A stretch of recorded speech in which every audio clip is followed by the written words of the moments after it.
আহা, আজকের সকালটা দারুণ। হাওয়া কেমন মিষ্টি লাগছে। মিষ্টি লাগছে তোমার কাছে, কিন্তু আমার পেট একেবারে খালি হয়ে আছে। ধৈর্য ধরো বন্ধু, কিছু না কিছু তো পাবই। তোমার ধৈর্যের গল্প শুনতে শুনতে আমি বিরক্ত হয়ে গেছি। ধৈর্যই আসল শক্তি, বুঝলে? শক্তি মানে কেবল পেশি, দাঁত খামচা আর দৌড়ানোর ক্ষমতা? ওই দেখো, গাছের নিচে একটা ঝুড়ি পড়ে আছে।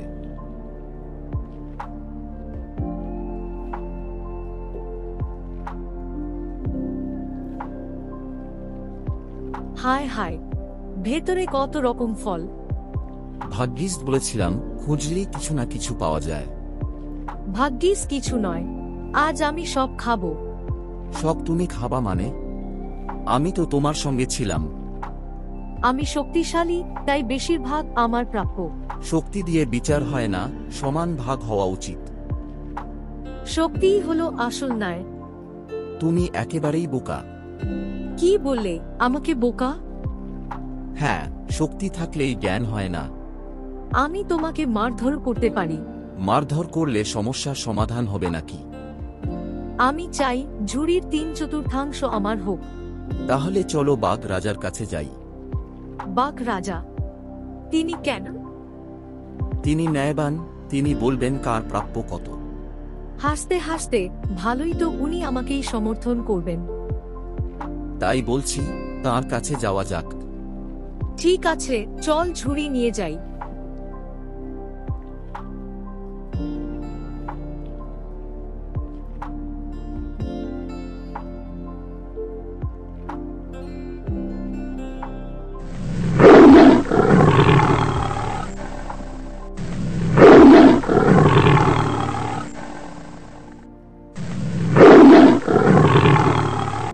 কে আমার সামনে এলি? মহারাজ, আমরা বিচার চাইতে এসেছি। হ্যাঁ, এখানে একটা ফলের ঝুড়ি নিয়ে ঝগড়া হয়েছে। ফলের জন্য ঝগড়া? বল, কি ঘটনা হয়েছে তোদের? আমি আগে পেয়েছি, আমি শক্তিশালী, তাই বড় ভাগ আমার হওয়া উচিত। মহারাজ, আমি শুধু সমান ভাগ চাই। শক্তি দিয়ে সব পাওয়া যায় না। দুজনেই তো কথা শুনলাম। তাহলে বলেন মহারাজ, আমার বেশি প্রাপ্য, তাই তো? মহারাজ, দয়া করে ন্যায় বিচার করুন। ঠিক আছে, ঝুড়িটা আমায় দে। নিশ্চয়ই উনি আমাকে বেশি দেবেন। এটা তোর, এটা তোর, এইভাবে ভাগ হবে। মহারাজ, কিন্তু আমি তো শক্তিশালী। শক্তি মানে কি অন্যায় করে লাইসেন্স পেয়ে গেলি নাকি তোরা, যে যা খুশি করবি? শক্তিটাকে অপচয় করছিস তোরা। ঠিক তাই মহারাজ, আমি তো তাই বলছিলাম। কিন্তু আমি তো আগে দেখেছি ঝুড়িটা। আগে দেখা মানে কি সবকিছু দখল করে নেওয়া নয়। মহারাজ, সমান ভাগ হলেই শান্তি থাকে। একদম ঠিক বলেছিস। আমি ভুল করেছি মহারাজ। বুঝেছ তো, বুদ্ধি ছাড়া শক্তির দাম নেই। হ্যাঁ বন্ধু, তুমি সত্যিই চতুর। আর তুমি যদি একটু বুদ্ধি খাটাও, আমিও তোমার প্রশংসা করব। মনে রাখ, জঙ্গলে যারা নিয়ম মানে তারাই টিকিয়ে থাকে। আমি প্রতিজ্ঞা করছি, আর কখনো জোর করে কিছু নেব না। এই তো চাই। বন্ধুত্ব থাকলে ভাগাভাগি আনন্দময় হয়। এবার তোরা দুজন শান্তিতে ফল খা। চল বন্ধু, বসি। হ্যাঁ, আজকের শিক্ষা মনে থাকবে সারা জীবন।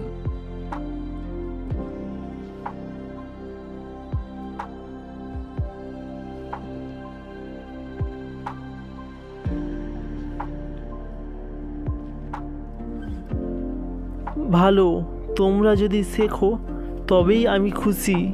ধন্যবাদ মহারাজ, আপনার বিচার ছাড়া আমি বুঝতাম না। ধন্যবাদ মহারাজ, আপনার জন্য ঝগড়া মিটল। যাও, শান্তিতে থাকো, এটাই আমার আদেশ।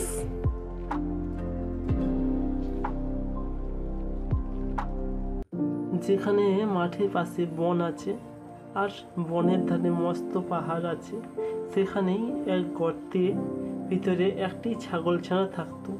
সে তখনও বড় হয়নি। তার গর্তের বাইরে যেতে পারে না। বাইরে যেতে চাইলেই তার মা বলতো, যাস না, ভালুকে ধরবে, বাঘে নিয়ে যাবে, সিংহই খেয়ে ফেলবে। তা শুনে তার ভয় হতো আর চুপ করে গর্তের ভিতরে বসে থাকতো। তারপর সে একটু বড় হয়ে গেল, তার ভয় অনেকটাই কমে গেল। তখন তার মা বাইরে চলে গেলেই সে গর্তের ভিতরে উঁকি মারত এবং বাইরের জগৎটা লুকিয়ে দেখত। শেষের দিন একবার গর্তের বাইরে চলে এলো। সেখানে একটা মস্ত বড় ষাঁড় ঘাস খাচ্ছিল। ছাগলছানা আর এত বড় জন্তুটা কখনো দেখেনি, কিন্তু তার সিং দেখেই সে মনে করে নিল যে এটাও ছাগল, খুব ভালো জিনিস খেয়ে এত বড় হয়েছে। তাই সে ষাঁড়ের কাছে গিয়ে জিজ্ঞাসা করলো, হ্যাঁ গা, তুমি কি খাও? আমি ঘাস খাই। ঘাস তো আমার মাও খায়, সে তো তোমার মতো এত বড় হয়নি। আমি তোমার মায়ের চেয়ে ঢের ভালো ঘাস অনেক বেশি করে খাই। সে ঘাস কোথায়? ওই বনের ভিতরে। আমাকে সেখানে নিয়ে যেতে হবে।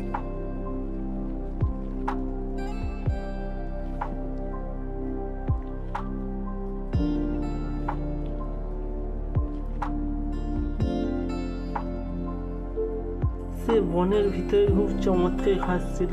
ছাগলছানার পেটে যত ঘাস ধরত সে তত ঘাস খেল। তার পেট এমনই ভারী হয়ে গেল যে আর সে চলতেই পারল না। সন্ধ্যা হয়ে এলো। ষাঁড় এসে বলল, এখন চলো বাড়ি যাই। কিন্তু ছাগলছানা কি বাড়ি যাবে কি করে? সে তো চলতেই পারছে না। তাই সে বলল, তুমি যাও, আমি কাল যাব। তখন ষাঁড় চলে গেল। ছাগলছানা গর্ত একটি দেখতে পেয়ে তার ভিতরে রইল। সে গর্তটি ছিল শিয়ালের। সে তার মামার নিমন্ত্রণ খেতে গেছিল। অনেক রাত্রে ফিরে এসে দেখে গর্তের ভিতরে কেমন এক জন্তু রয়েছে। ছাগলছানাটা কালো ছিল, তাই শিয়াল অন্ধকারে ভালো করে দেখতে পেল না। সে ভাবলো বুঝি রাক্ষস টাক্ষস হবে। এটা মনে করে সে ভয়ে ভয়ে জিজ্ঞাসা করলো। ছাগলছানা বুদ্ধি ভরা উত্তর দিল, লম্বা লম্বা দাড়ি, ঘন ঘন নাড়ি, সিংহের মামা আমি নরহরি দাস, 50 বাঘে মোর এক এক গ্রাস। শুনেই শিয়াল ও বাবা গো বলে ছুটতে লাগলো। এমন ছুটলো যে একবারে বাঘের ডেরায় পৌঁছে গেল। বাঘ তাকে দেখে আশ্চর্য হয়ে জিজ্ঞাসা করলো, কিরে ভাই, এই গেলে বাবা এখন ব্যস্ত হয়ে ফিরে এসেছে। শিয়াল হাঁপাতে হাঁপাতে বলল, আমার হতে এক নরহরি দাস এসেছে। সে কিনা বলছি 50 বাঘের এক গ্যাস। বটে, তার তো বড় আসপর্দা। চলতো ভাঙলে তাকে দেখাই কেমন 50 বাঘটার এক গ্লাস। আমি আর সেখানে যেতে পারবো না। আমি সেখানে গেলে যদি সেটা আমাকে হঠাৎ করে খেয়ে নেয়, তাহলে তুমি তো দুলাফে পালিয়ে আসবে। আমি তো ছুটতে পারবো না। সে ব্যাটাটা আমাকে ধরে খাবে। তাও কি হয়, আমি কখনো তোমাকে ফেলতে পারবো না। তবে আমাকে তোমার লেজে বেঁধে নিয়ে চলো। তখন বাঘ তো শিয়ালকে বেশি লেজে বেঁধে নিল। আর শিয়ালকে ভেবেছিল যে এবার বাঘ মামা আমাকে ফেলে পালাতে পারবে না। এমন করে তারা দুজন শিয়ালের গর্তের কাছে এলো। ছাগলছানা দূর থেকে দেখে শিয়ালকে বলল, দূর হতভাগা, তোকে দিলুম 10 বাঘের করি, এক বাঘ নিয়ে এলি লেজে দিয়ে দড়ি। শুনেই তো বাঘের প্রাণ উড়ে যায়। সে ভেবে নিয়েছে শিয়াল তাকে ফাঁকি দিয়ে নরহরি দাসকে খাওয়ার জন্য এনেছে।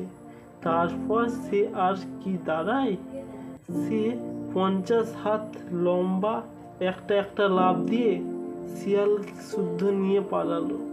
শিয়াল বেচারা মাটিতে আছাড় খেতে খেতে কাঁদতে কাঁদতে যাচ্ছে এবং মাটিতে আছাড় খাচ্ছে। শিয়াল চেঁচিয়ে বলল, মামা আল, মামা আল। এটা শুনেই বাঘ বুঝতে পেরেছে নরহরি দাস এসে গেছে, তাই সে আরো বেশি জোরে জোরে ছুটতে লাগলো। এমনই ছুটলো, এমন করে সারা রাত ছুটলো। সকালে ছাগল ছানাটা বাড়ি ফিরে এলো। শিয়াল সেদিন ভারী সাজা হয়েছে। সেদিন থেকে বাঘের উপর এমনই রাগ হয়ে এলো, সে রাগ আর কিছুতেই গেল না।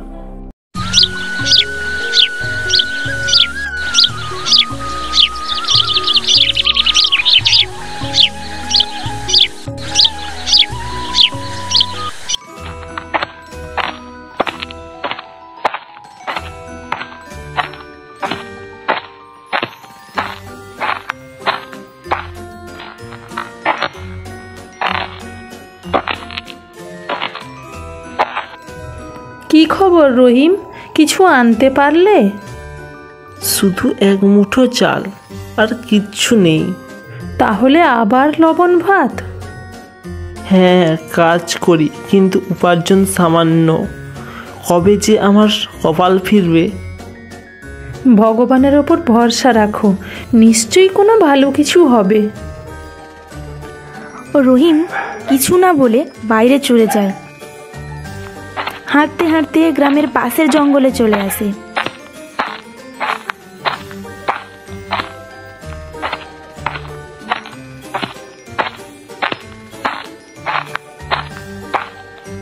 বসে থাকে একা এক গাছের নিচে। হঠাৎ তার চোখে পড়ে কিছু একটা মাটির নিচে চকচক করছে। একটা পুরনো আয়না। ঠিক তখনই আয়নাটা কথা বলে, ওহে রহিম, আমি জাদুর আয়না, আমি তোমার ভাগ্য বদলাতে পারি। কে কে কোথায় কথা বলছো? আমি জাদুর আয়না, আমি তোমাকে যেখানে খুশি নিয়ে যেতে পারি। তাহলে আমাকে এমন জায়গায় নিয়ে চলো যেখানে প্রচুর খাবার পাওয়া যাবে, যেখানে প্রচুর খাবার আছে। আলোর ঝলকানির মধ্যে রহিম এক বিশাল ফলের বাগানে হাজির হয়। চারিদিকে বড় বড় আম, কাঁঠাল, লিচু ঝুলছে। সে আনন্দে লাফিয়ে ওঠে। রহিম চারপাশে তাকিয়ে দেখে, এমন বাগান সে কখনো দেখেনি। সে খুশিতে লাফিয়ে ওঠে, গাছ থেকে পাকা আম পাড়ে, রসালো লিচু খায়। তারপর সে প্রচুর ফল ব্যাগে করে নিয়ে যায় ঘরে। রকেয়া তাকে দেখে হতবাক। এত ফল এগুলো কোথা থেকে আনলে? আমি একটি জাদুই আয়না পেয়েছি। এটি আমার ইচ্ছা মতন যে কোনো জায়গায় নিয়ে যেতে পারে। এটা কি আমাদের ক্ষতি করতে পারে? তবে হ্যাঁ, যদি আমরা লোভ করি, আমরা শুধু আমাদের প্রয়োজন অনুযায়ী নেব।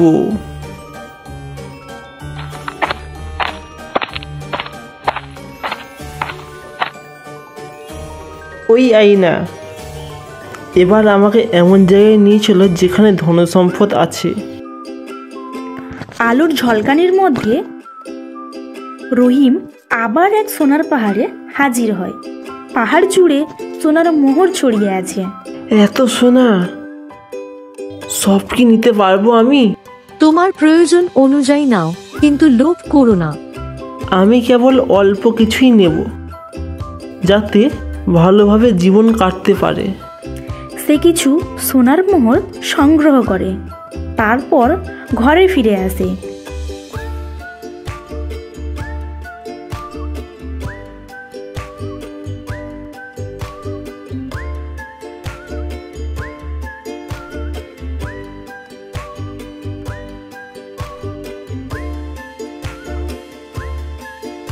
কিছুদিনের মধ্যেই সে খুব পাকা বাড়ি বানায়।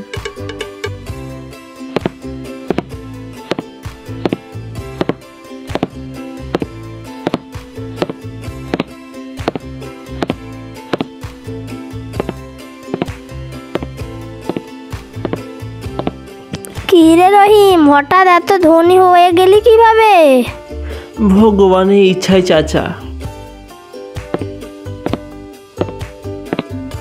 নিশ্চয়ই কোনো গোপন রহস্য আছে, আমাকে এই রহস্যটাই জানতেই হবে। হাসেম চাচা গোপনে রহিমের ওপর নজর রাখতে থাকে। রহিম তার বন্ধু সালাম মিয়াকে সব কথা বলে। সালাম তাকে সাবধান করে। শোন রহিম, তুই গরিবদের সাহায্য করছিস, এটা ভালো, কিন্তু তোকেও সাবধান থাকতে হবে অন্যদের থেকে, না হলে তোর ক্ষতি হতে পারে, বুঝলি? তাই তো আমি আয়নাটিকে লুকিয়ে ফেলেছি।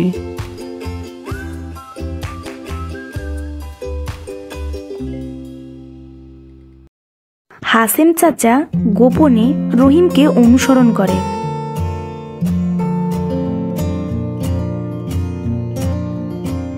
সে আয়নাটিকে গভীর বনে একটি বড় পাথরের নিচে চাপা দিয়ে আসে। সে আয়নাটার কথা জেনে ফেলে।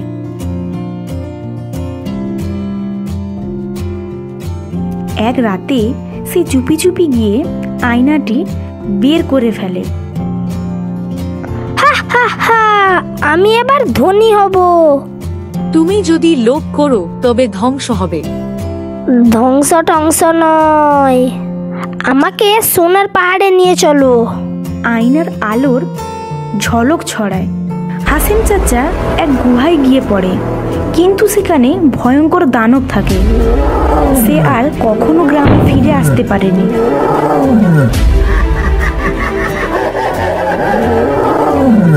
রহিম এখন সুখী। সে তার পরিবার ও গরিব মানুষদের সাহায্য করে। একদিন রকেয়া রহিমের কাছে এসে বলে, আমরা যা চেয়েছি সব পেয়েছি, এবার স্বাভাবিক জীবন কাটানো উচিত।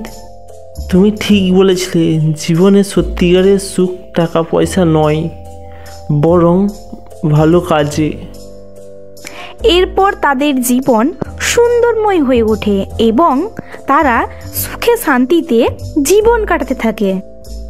এক গভীর জঙ্গলের ভিতর দিয়ে একটি পাকা রাস্তা তৈরি হয়েছে। সেই রাস্তা থেকে প্রতিদিন অনেক গাড়ি চলাচল করে, ট্রাক, প্রাইভেট কার এবং নানান রকমের গাড়ি, সবই ওই পথ দিয়ে যাতায়াত করে। একদিন বিকালে এক বড় ট্রাক যাচ্ছিল। ট্রাকে ভর্তি ছিল আলু চিপসের বড় বড় প্যাকেট দিয়ে। একটা ঝাঁকুনিতে হঠাৎ একটি বিশাল প্যাকেট পড়ল জঙ্গলের ধারে। ঠিক তখনই সেই জঙ্গলের ভিতর দিয়ে হেঁটেছিল এক বাঘ। সে কৌতূহলবশত সেই প্যাকেটের দিকে এগিয়ে গেল। দূর থেকে অদ্ভুত রঙিন মোড় দেখে সে বুঝতেই পারছিল না ভেতরে কি আছে। নাক দিয়ে শোঁকার চেষ্টা করলো। অদ্ভুত এক গন্ধ পেল, মিষ্টি আর নোনতা মিশ্রণ, এক অচেনা গন্ধ। বাঘ প্রথমে প্যাকেটটা খুলতেই পারছিল না। সে কখনো এমন জিনিস দেখেনি, কিন্তু কৌতূহল তাকে ছাড়ল না। দাঁত দিয়ে হালকা চাপ দিতেই প্যাকেটটা ছিঁড়ে গেল আর ঝুড়ে পড়ল সোনালি রঙের পাতলা পাতলা চিপস। বাঘটি প্রথমে সন্দেহ নিয়ে একটি তুলে মুখে দিল। চিপসটা খেয়ে তার ভালো লাগলো। এত মজার জিনিস সে কখনো খায়নি। একে একে সব চিপস খেয়ে ফেললো আর মজা পেল, আর ভাবলো, যদি আরও থাকতো। এরপর থেকে সেই চিপস ট্রাক রাস্তা দিয়ে যেতেই বাঘ লুকিয়ে থাকতো। কয়েকদিন পর সে সাহস করে একটি ট্রাকের সামনে দাঁড়িয়ে পড়ল। হঠাৎ রাস্তায় বাঘ দেখে ড্রাইভার ভয় পেয়ে গাড়ি থামিয়ে পালিয়ে গেল। বাঘ তখন আনন্দে ট্রাকের ভিতরে উঠে পড়ল এবং চিপসগুলো খেতে লাগলো। কিছুক্ষণ পরে পেট ভর্তি হয়ে গেলে সে গুহার দিকে চলল, কিন্তু পিছনে রয়ে গেল অসংখ্য প্যাকেট। তখন জঙ্গলের অন্যান্য পশু পাখি, বানর, শিয়াল, হরিণ এসে পড়ল। তারাও প্রথমে কৌতূহল নিয়ে খেতে শুরু করলো, আর খেয়েই বুঝতে পারলো চিপসগুলো দারুণ স্বাদ। এরপর থেকে আর থামানো গেল না। যখনই চিপসের ট্রাক সেদিক থেকেই যেত, জঙ্গলের রাস্তা যেতেই দিত না। বাঘ সামনে দাঁড়াতো এবং বাকিরা মিলে একসঙ্গে চিপসের প্যাকেটটি খুলে খুলে ভোজ বসাতো। এরপর দিনগুলি জঙ্গলে এক নতুন উৎসব শুরু হলো। পশু পাখি খুশি, কারণ তারা যে জিনিসটা খাচ্ছে সেটা খুব স্বাদ ও সুন্দর। Don't forget to like and subscribe. এক বিশাল অরণ্যের মধ্যে বাস করত এক ভয়ঙ্কর বাঘ। সে ছিল এই জঙ্গলের রাজা। তার গর্জন শুনে গাছের ডালে বসা পাখিরাও থমকে যেত। হরিণ, বুনো ছাগল, এমনকি হাতিরাও বাঘের নাম শুনে ভয়ে কেঁপে উঠত। জঙ্গলের ভেতর দিয়ে একটা ছোট রাস্তা গ্রাম থেকে অন্য গ্রামে চলে গিয়েছিল, কিন্তু সেই রাস্তায় পা রাখার সাহস কেউ দেখাত না। গ্রামের লোকেরা বলতো, ওই পথে গেলে বাঘ আমাদের ছিঁড়ে খেয়ে ফেলবে। সেই কারণে মানুষ দিনের পর দিন সেই জায়গা এড়িয়ে যেত।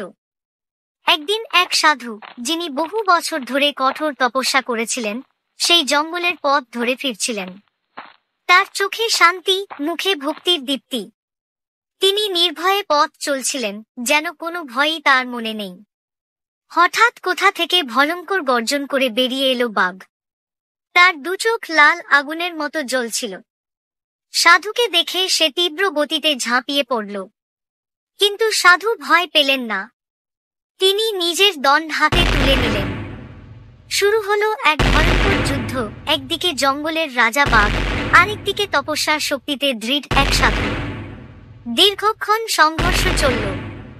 শেষ পর্যন্ত বাঘ ক্লান্ত হয়ে মাটিতে লুটিয়ে পড়ল। সাধু শান্ত গলায় বললেন, তুই এতদিন ধরে মানুষদের ভয় দেখিয়েছিলি। তোর কারণে এই পথ দিয়ে কেউ যেতে পারছিল না।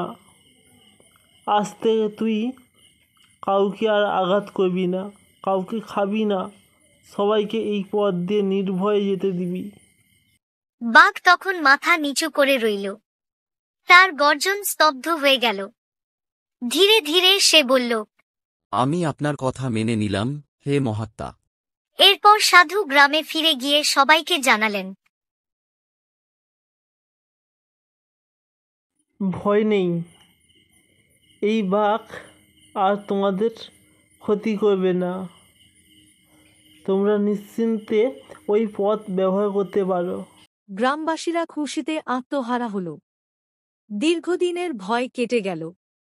মানুষজন আনন্দের সাথে সেই রাস্তা ধরে চলাচল করতে শুরু করল। দিন কেটে গেল। জঙ্গলে শৃঙ্খলা ফিরে এলো। মানুষও অভ্যস্ত হয়ে গেল বাঘকে ভয় না পেয়ে চলতে। কিন্তু একদিন দুইজন ধূর্ত ছেলে সেই পথে যাচ্ছিল। তারা দূর থেকে বাঘটিকে দেখে হাসতে লাগল। একজন বলল, দেখ, এ বাঘ আমাদের কিছুই করছে না। অন্যজন বলল, চলো তবে একটু মজা করা যাক। তারপর তারা দুজনে বাঘটিকে লাঠি দিয়ে প্রচণ্ডভাবে মারতে শুরু করল। বাঘ কোনো প্রতিরোধ করল না, কারণ সাধুর কথা ভঙ্গ করতে সে চাইছিল না। মার খেতে খেতে তার শরীর রক্তাক্ত হয়ে গেল, আর শেষে সে অচেতন হয়ে মাটিতে লুটিয়ে পড়ল। পরের দিন সাধু আবার সেই পথ দিয়ে যাচ্ছিলেন। দূর থেকে তিনি দেখলেন বাঘ মাটিতে পড়ে কাতরাচ্ছে। দৌড়ে এসে জিজ্ঞেস করলেন, হে বাঘ, তোর এই অবস্থা কেমন হলো? কেন এমন হলো তোর? বাঘ কষ্টভরা কণ্ঠে সব ঘটনা খুলে বলল। আমি তোমার কথা রেখেছিলাম, কাউকে আঘাত করিনি। কিন্তু তারা সুযোগ বুঝে আমাকে মারল। সাধু সব শুনে গভীরভাবে চিন্তায় পড়লেন। তার মনে হল, আমার কারণেই এই বাঘের এই কষ্ট পাচ্ছে। আমি ভুল করেছি। সব মানুষ সৎ নয়। এই দুনিয়ায় দয়ালু দেখাই অনেক সময় বিপদ আসে। সাধু তখন বাঘটিকে সুস্থ করলেন এবং বললেন, শোনো বাঘ, তুমি আবার আগের মতন হিংসাত্মক হয়ে যাও।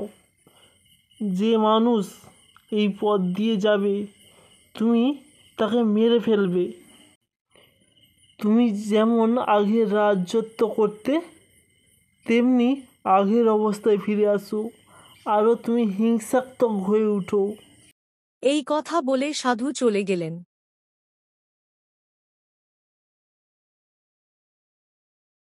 এরপর থেকে সেই পথ কেউ আর ব্যবহার করার সাহস করল না।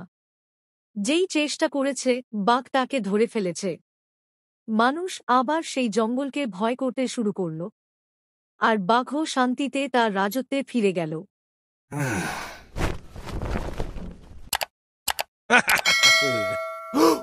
একদিন দুপুরের রোদে গাছের ছায়ায় বিশ্রাম নিতে নিতে সিংহটা হঠাৎ একটা ছাগলকে দেখতে পেল।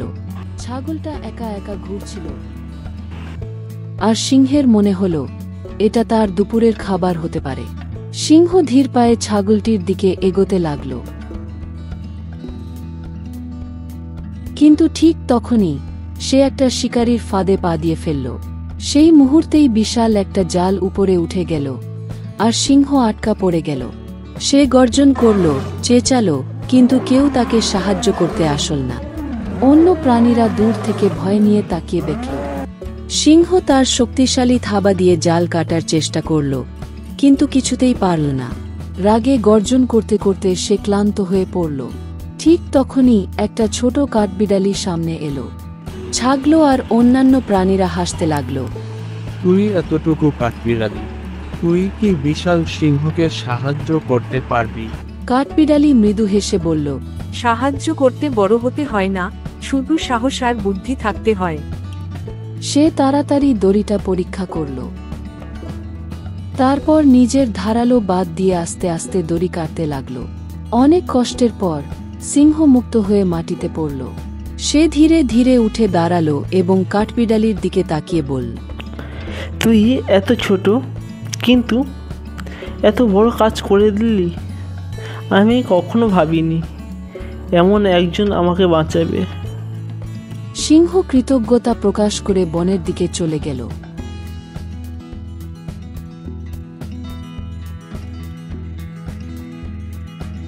কাঠবিড়ালি খাবারের সন্ধানে এক গাছ থেকে অন্য গাছে লাফিয়ে বেড়াচ্ছিল। সে মাটির দিকে তাকিয়ে দেখে এক শিকারী বনের মধ্যে ফাঁদ পেতে বসে আছে। কিন্তু হঠাৎ কাঠবিড়ালি গাছের একটা শুকনো বাল ভেবে তার ওপর লাফ দিল। সে ফাঁদে আটকে গেল। শক্ত একটা দড়ি কাঠবিড়ালিকে শূন্যে টেনে তুলল। সে চিৎকার করতে লাগল, কেউ আছো? আমাকে সাহায্য করো। কিন্তু ছোট প্রাণ। ঠিক তখনই দূর থেকে এক বিশাল গর্জন শোনা গেল। সিংহ ছুটে এলো, তার চোখে আতো জ্বলে উঠল। সে এক ঝাঁপ দিয়ে গাছের নিচে চলে এলো। তারপর শক্তিশালী থাবা দিয়ে দড়িটা টেনে ছিঁড়ে ফেলল। কাঠবিড়ালি নিচে পড়ে গেল, আর ভয় পেয়েও হাসতে লাগল। সিংহ মৃদু হেসে বলল, তুই আমাকে বাঁচিয়েছিলি, এবার তোকে আমি বাঁচালাম। সেদিন থেকে বনের প্রাণীরা বুঝতে পারল, সাহস আর বুদ্ধি থাকলে ছোটরাও বড় কিছু করতে পারে। ভালোবাসা ও সহানুভূতির প্রতিদান একদিন ঠিকই ফিরে আসে। একটি ঘন সবুজে ভরা গ্রাম ছিল। সেখানে নানা রকমের প্রাণীরা একসাথে বাস করত। এই গ্রামটির কাছেই ছিল একটি বিশাল বন, আর সেই বনের মধ্যেই থাকত একটি চতুর শিয়াল। শিয়ালটির নাম ছিল রাঙা। ছেলেবেলা থেকেই রাঙা ছিল খুব কৌতূহলী ও সাহসী। দিনের বেলা গ্রামে ঘুরে বেড়ালেও রাত হলেই সে বনের গহীনে একা একা বেরিয়ে পড়ত। রাতের বনের সেই রহস্যময় পরিবেশ ছিল তার খুবই প্রিয়। কিন্তু রাঙার একটাই কষ্ট ছিল, সে কারোর কাছে গ্রহণযোগ্য ছিল না। গ্রামের অন্যান্য প্রাণীরা তাকে চতুর ও ধূর্ত ভেবে দূরে দূরে থাকত। কেউ তার সাথে কথা বলতো না, কেউ তাকে বন্ধু ভাবত না। রাগা একদিন মনে মনে ঠিক করল সে এই একাকিত্ব দূর করবে, কিন্তু কিভাবে করবে তা সে বুঝতে পারছিল না। একদিন রাতে রাগা বনের গভীরে হাঁটতে হাঁটতে হঠাৎ দূর থেকে একটি মিটমিটে আলো দেখতে পেল। কৌতূহলী হয়ে সে আলোর দিকে এগিয়ে গেল। বনের মাঝে সে দেখতে পেল এক বৃদ্ধ মহিলা একটি পুরনো মাটির প্রদীপ নিয়ে বসে আছেন। বৃদ্ধার পরনে ছিল হলুদ শাড়ি, মাথার চুলগুলো ছিল তুষারের মতো সাদা। রাগা একটু ভয় পেলেও তার কৌতূহল তাকে বৃদ্ধার কাছে নিয়ে গেল। বৃদ্ধ মহিলাটি রাগাকে দেখে মৃদু হাসলেন এবং বললেন, তুমি কেন এত বিষণ্ণ ছোট্ট শিয়াল? রাগা ধীরে ধীরে তার কষ্টের কথা বৃদ্ধ মহিলাটিকে বলল। আমাকে কেউ বন্ধু ভাবে না, সবাই আমাকে দূরে দূরে রাখে, আমি খুব একা বোধ করি। বৃদ্ধ মহিলাটি তার মিষ্টি কণ্ঠে বললেন, আমি তোমাকে এমন এক উপহার দেব যা দিয়ে তুমি সবার প্রিয় হয়ে উঠবে। এরপর বৃদ্ধটি তার ঝোলার ভেতর থেকে একটি ছোট্ট দোলনা বের করে রাগাকে দিল। দোলনাটি ছিল কাঠের তৈরি, কিন্তু এর উপর ছিল চমৎকার নকশা। বৃদ্ধ মহিলাটি তাকে বললেন, এই দোলনাটি জাদুকরি।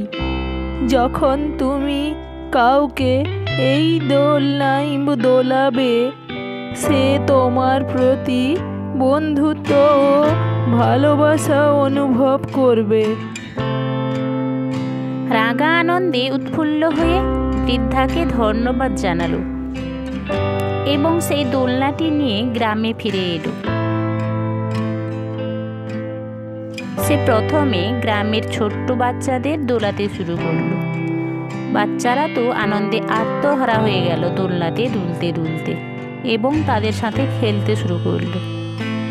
ধীরে ধীরে অন্যান্য প্রাণীরাও সেই দোলনায় এসে দুলতে শুরু করলো।